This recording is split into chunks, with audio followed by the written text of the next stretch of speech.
Average at best cornhole. We got some ACO stamp bags here from Bramy's Boards and Bags. We have a set of Dracos and a set of 717s.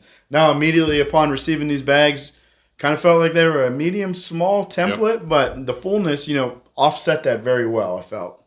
Materials on these, starting with the Draco, we do have the clone slow side on this, which you see on the Wolverines, the Guardians, and a lot of bags now. We do have the Valkyrie fast side, and I think there's a few more bags that we see that fast side on. Yeah, Big Mac Bags, whatever, has it. There's a few other Surge X that we just reviewed a little bit ago. And then the 717s on the slow side. On the website, it says it's an R carpet. It looks similar to an R carpet, but there are some variations. We compared it, so we're trying to figure out what it is. It's a lot faster than any R carpets that we are, normally throwing and things like that. Yeah, I held it up too because I have the gold R carpet on another series. I held it up. It's like the strands are thicker almost. I don't know if that makes any sense. And it does play a little different, and it's a little odd colored too. Yeah. So maybe it's an R carpet off brand or something. Maybe, I'm not real sure. Bramy's, if you're watching this and you want to fill us in, let us know. And we're curious to find out.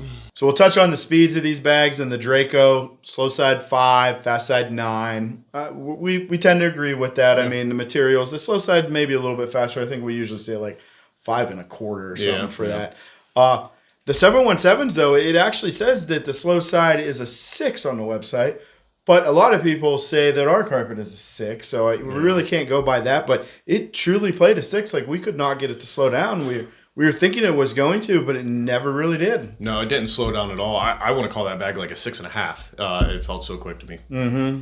And then the fast side's a 9 on it. So 6, 6.5, 9 for the 717s, and it's a fast bag. Templates on these, they're both a medium to a very small template, I would say. They feel very small in my hand. Mm-hmm. I think measuring them, you said you had gotten just under 5 3/4 for each of them. Right.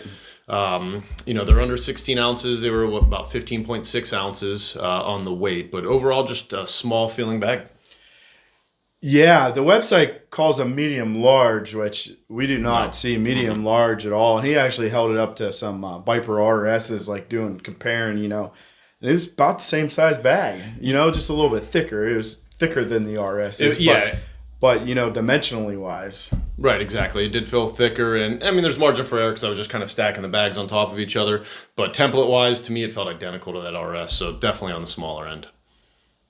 We'll discuss fill and flop. They both have a mixed fill to them. It's a good mixed fill. There is some round beads in there. We're able to fill that. The Draco, as far as flop, like the bag feels way more floppier than what it is. I don't know if that's hard to explain, but both these materials, this combination is super soft. Yeah. And this bag just kind of melts in your hand, but you could tell it's a fuller bag. It's not super floppy. And then the 717s, I mean, something about this, the back side feels floppy, but the fast side still feels stiff, even though we've been playing these quite a bit. Yeah, I'll just add with the Dracos, I think they're in kind of a perfect sweet spot. I'm always looking for that bag that still has a nice full hand fill, but has the floppiness to really get that whole bodiness. And the Draco just kind of balanced right in between those. Bagmanship on these, not a whole lot to say. Like we see all the time with smaller companies, the bagmanship's great. Nice tight closing seam. Don't see any, issues with the bag whatsoever. And these have been thrown a lot, and we don't even really have too many tears or pulls or anything on them. Yeah, I always check out closing seams. One of the first things I look at, and these do have a tiny closing seam. It's Big Mac bags. They have the smallest closing seam I've seen, and this is he's competing with Big Mac bags. We'll talk about the forgiveness, and both bags were fairly forgiving. I mean, you have a smaller template, full bag with a mixed fill, but I think the Draco, because of that materials and the flop that we experienced with that bag, that's what made it forgiving. It just kind of like splat when it hit the board, and it slid true for you. And then the 717 with that extra speed, I felt like that helped the bag's forgiveness. It did, but on the opposite end of that is if you didn't hit your spot, you're off the back of the board with the 717s. Yeah, you got to be careful with it. To me, the Draco I found overall a little more forgiving simply because you could miss your spot and at least still stay on the board. The 717s, you had to hit your spot, otherwise you weren't even getting the point. So because of that, I nod a little bit towards the Draco on overall forgiveness. All right, whole bodiness on these. The Draco overall, had pretty good whole bodiness. With the square corners, they tend to grab a little bit better, and the extra floppiness compared to the 717, you did get a little more drip action with the Dracos for sure. The 717s, still pretty good, whole bodiness with that speed. If you're anywhere near the hole, it's going to slide in. And what really stood out to me with this, and I tell Craig all the time, I kind of complain with the smaller templates to where you'll hit that one that just the corner will grab the side of the hole, it'll swing around and drop back in. You don't get that as much with smaller template bags, but the 717 was doing it almost every time, and I enjoyed that. Yeah, normally you think that the corner would fall in and that they're just going to skip right over, you know, and then that one did it. That extra speed, helped it swing around and fall in. Yeah, and it had just enough, flop to it to where that corner would sag so it could grab. With the collectability, I definitely think the Dracos, they get the nod for that. It seemed like those tight square corners, kind of acting like gears, catching your other bag when you go to collect it. 717, problem I had is sometimes I just blow right past my collect. Yeah, and it was so quick just sitting on the board to where if you didn't hit dead middle on a collect, it would just move out of the way. Like it would just slide. They wouldn't grab. The Dracos did a much better of just kind of tumbleweeding together and collecting into the hole. But the 717 would be good, same with trying to collect, you're actually going to miss it if your opponent has a blocker up there. Right. Use that speed to your advantage and run right into the corner of it, slow yourself down some, and it's still going to go past and, go towards the hole. Capable shots on these. The Dracos are going to have a little more, in the tool bag as far as what it can do. We know that clone material, it's great for cutting. It probably has enough fill in it that you could probably, people that are good at rolling bags could probably roll this bag pretty well. It's also not too fast. You could put up a blocker. You kind of do it all with that bag. The 717s, I think we both agree, that's your hole runner. Like we mentioned a little bit ago, it can give you the opportunity to beat a blocker because it's so quick, it's so small. You can just fit under the corner of somebody's blocker and get through it. But overall, we're running holes with that one. On to the company information. Their website's just Bramy's Bags and Boards. And then they have a Facebook page, which is also at Bramy's Bags and Boards. Now, I had to do a deep dive on their website because this stuff kind of bothers me sometimes. I'm looking around and I try to, look as a beginner or someone that's not that knowledgeable. And the website was a little confusing. It's almost like you used the same template and copied and pasted because there was 4 different sets with hybrid material slow sides and referenced our carpet, which I don't know if he meant to do that or, he accidentally kept that in there, but you got to, I guess, study the pictures a little bit more closely when you're on the website, when you're going to look, purchase the bags.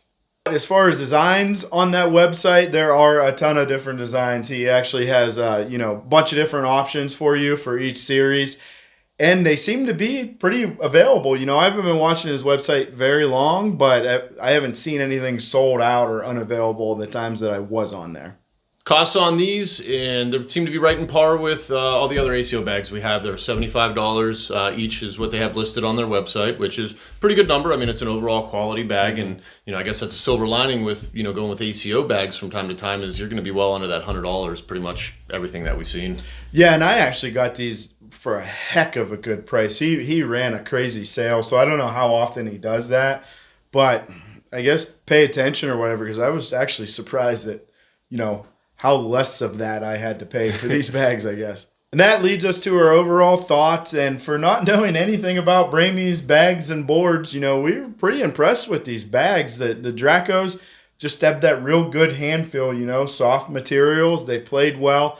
They did have some action to them. We were able to cut them and, manipulate them a little bit. The 717s, I mean, that's a new material. I can see a lot of benefits to that faster material, especially playing in summer with humidity and whatnot, or you got some super slow boards because, I mean, you were saying, you did see a little bit of cut. You were trying extra hard to get it to cut, but with a sticky board or some humid conditions or something, that bag is going to outpace, these other bags that you think, would do good in those conditions. Yeah, absolutely. I'm very curious to see what the 717 does do in humidity. It's winter now, so we're not playing outside. We're indoors all the time, so we're not getting those, damp and humid boards that we normally get in the evenings and stuff. But, we're going to keep these bags around, and I'm excited to see how it reacts because I bet you they don't slow down that much. No, I don't think so. So it could be a really good bag, when you're playing in diverse conditions and things like that. And the Draco is a really cool bag to play. We haven't had a lot of the clone materials in such a small template with such a large fill. But smaller template, fuller bag, you can do a lot with that bag. And there's not a ton of options that kind of fit that category. So if that's something you're looking for or want to try out, this is a great bag to get started with. Great price, great bagmanship on it. And overall, you know, I've enjoyed throwing the Bramys, and, you know, we love seeing these smaller companies, you know, come in and compete with some of these big guys, and that's exactly what Bramy's doing. We're going to end this the way we always do, and if you're going to be average something, may as well be average at cornhole.